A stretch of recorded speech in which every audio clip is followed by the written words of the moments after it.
You take a normal person on the internet, you add perceived anonymity, as we all know anonymity doesn't really exist. You add a perceived audience, and you receive a total fuckwad, okay? And you've all run into this person. It may have been me, may have been Brandon, but you've run into this person. Why do they do it? Why do people go online and act like a total asshole? Because there's no risk. It's easy, it's free, it's a thrill. It's like bullying without having to deal with the hall monitors. You can just get away with it, right? We're not going to stand for that.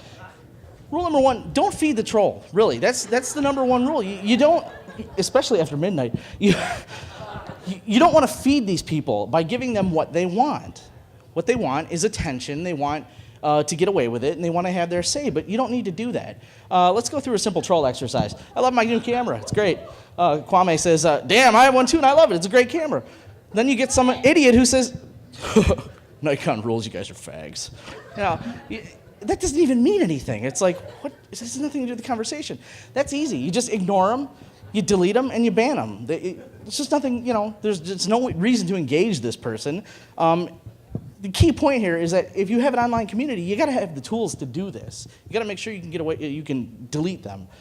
Here's a little bit more complicated troll. You get these people who say things like, sound like they're legit, but when you read into it more, really they just want to be right, even if they're just spouting off BS.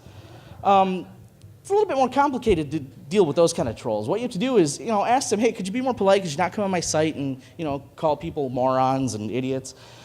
Usually they don't really care. They don't want to hear it. They just want to be right. And, that's just as bad as the first kind of troll. There's really no way to deal with that. Engaging them is only going to end in your frustration as the site owner. A lot of you have blogs and communities, and you're going to encounter this, the more popular your site gets. If you ask them, why are you doing this? They're not going to answer you. What good is that going to, you're not going to get a solid answer from them. You can't win. You can't win with a troll. It's like dealing with an infant or a toddler that doesn't understand what language you're speaking. You don't have to win. You can just make them go away.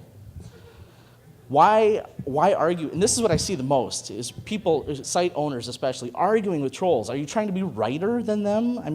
They're not cats with laser beams. Are you going to change them? No, you're not going to convert them. You're not going to help them find Jesus.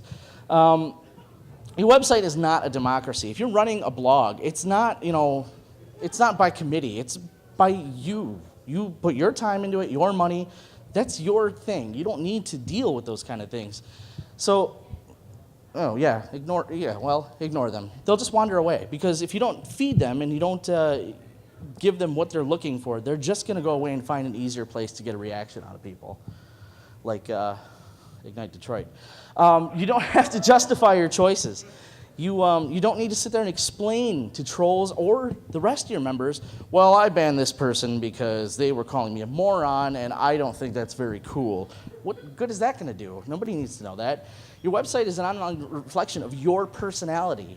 It's not, it's there because you made it. You don't need to justify your actions to your audience. They're already there because they like you. They don't need for you to explain why your site is so great. They know already. Explaining to your audience why you do things makes it seem like you're not in control. It gives them the illusion that you have less of a grip on things than they think you do. If good people don't feel safe at your site, if they see trolling and people getting away with it or arguing with a troll, they're just going to go somewhere else. You got to have some of the tools to deal with this. I'm going to give you some real actionable information here if you run a site. If they register with a fake email, you can't ban the email address. If they have an IP address that's not a proxy, you can ban that IP address. There's some tools you can use, like DNSstuff.com. You can get a general geographic area and what ISP people use so that you can find out if you need to file an abuse report.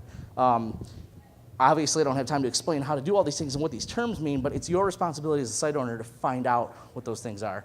If the troll is spamming your system, you can actually legally file an abuse report. You can email the abuse email address for whoever their ISP is once you identify that. And a lot of times that will definitely take care of the problem. If you email Comcast and say, hey, you have a customer who's spamming my site, they will take care of it. You have to know your terms as a site owner. You're not just out there having fun. You got to know what an IP address is. You got to know what a proxy is. You got to know how to intelligently communicate these terms and issues so that you are in control. You have a responsibility to your audience to keep trolls out of their hair. Otherwise, your site's never going to go anywhere. because it's extremely annoying, it's time consuming, and it's frustrating. But you have to do it. You have to figure out how to make your site work for your audience. Thank you very much.